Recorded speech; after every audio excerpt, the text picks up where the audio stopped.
It's got 9 under par today in the Plantation course. How would you assess your round? It was solid. I'd had it, I think I was 8 under through 12 and had some good looks on 13, 14, 15, and a good look on 17. And didn't hit it in the fairway, didn't hit it in the spot to give it a chance to go for the green and 2 on 18. But, I guess unfortunately, had a good look at birdie, I guess. But excited to take advantage of the day that we had. We've definitely played here enough. You don't have very many days like this. So to go out there and, kind of keep the pedal down and, give myself lots of opportunities to make birdies. And, it was a good start to the event. I was going to say, when you came out today and you saw the conditions, you saw the weather report, did you believe that you had to be aggressive and take advantage of this? Absolutely. I mean, everyone knows how volatile the weather can be, and, it can kind of change at a moment's notice. And the golf courses play totally different, just with a little bit of subtle wind change. And anything we're going to have the rest of the week is more than we had today. So just happy to get out there and, get under par early and, try to stay on top of it for the rest of the day. You went low in the final round in Bermuda in terrible conditions. You come out here, you go low in great conditions. What does that say about where your game is right now, as far as being able to do it in bad conditions and also in great conditions? We had a great week of prep, kind of all around.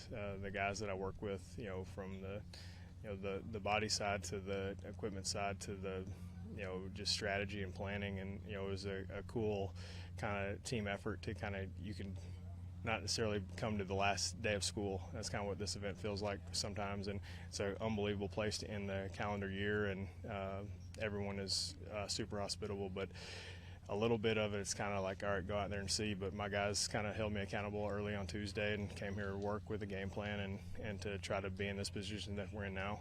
Obviously, we have 3 more days and anything can happen, but we're off to a good start, and I was happy they kind of showed up on Tuesday, with a little bit kind of kicked me in the butt and said, all right, we have 1 more to finish it out, and, let's make sure we're doing the stuff we need to do to be where we are today.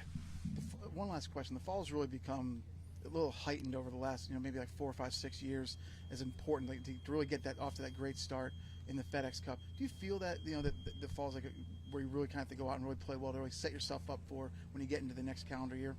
Yeah, it's a lot easier to make your schedule, kind of give yourself a little bit of a jump start. People's schedules are all over the place. You kind of got to pick your spots as far as when you're going to take time off. But, a great start to the fall, can kind of make that early transition in January, February, March a lot easier. And, you kind of a little bit playing with house money, I guess, and opportunity to go out there and be aggressive and try to assure yourself, further and further and closer to Atlanta. Thanks, Scott. Appreciate it. Awesome. Thanks.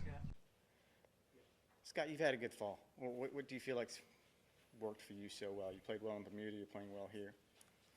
I think just a little bit understanding. Started working with Hunter Stewart, kind of middle way through the season, and he kind of did a performance review with the short game, putting kind of game plan strategy, and he told me, he's like, man, you do the same thing too often. And kind of like I didn't have enough volatility off my baseline as far as, like, I always, kind of hit it like this, I kind of putted it like this, and, the way that our game is now, like, you have to take advantage of the weeks where things are going, and, and you're rewarded off high finishes. So when you have opportunities to have days like today, you need to take advantage of them, and so a little bit of it's strategy, a little bit of it's game planning, and, we knew we were going to have an opportunity to be aggressive today, and we had a game plan to go do it. And all my guys had a great week of prep, and all the players kind of think this is sort of like the last day of school. Everyone's ready for summer, and it's been a long year. But this is a great facility and a great event, and my guys did a good job of keeping me accountable this week to make sure I was ready to work. You played here enough times. You know what's coming tomorrow if the forecast holds. Mm-hmm. How do you balance out doing what you did today versus what you can imagine it's going to be like tomorrow? Oh, I mean, I've played here enough. I've kind of seen everything, and kind of know that anytime you see north wind here, anything is possible. I would expect the golf course is going to be prepared slightly different, and go out there and everyone has to deal with it. But it won't be anything that anybody that's played here significantly and as many times as we have would, kind of catch us off guard. So you expected this type of scoring today, huh? Absolutely. I was honestly surprised someone didn't shoot lower. Like, to be honest, 59. I was surprised someone didn't shoot in the 50s. Like, I mean, where the pins were and as pure as the greens are on both sides, like, I mean, you just did what you were supposed to off the tee, and man, it was it was a fun day out there.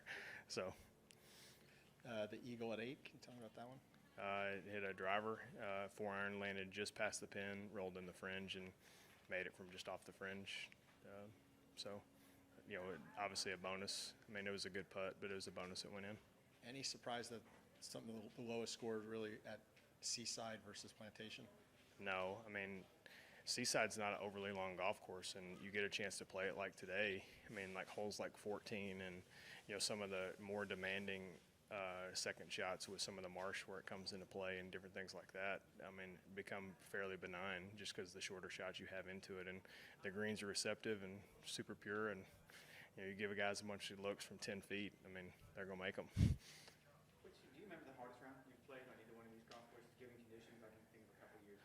Last year on Saturday, I had my worst career strokes game putting round when that wind started blowing a little bit out of the north and the greens got a little crispy.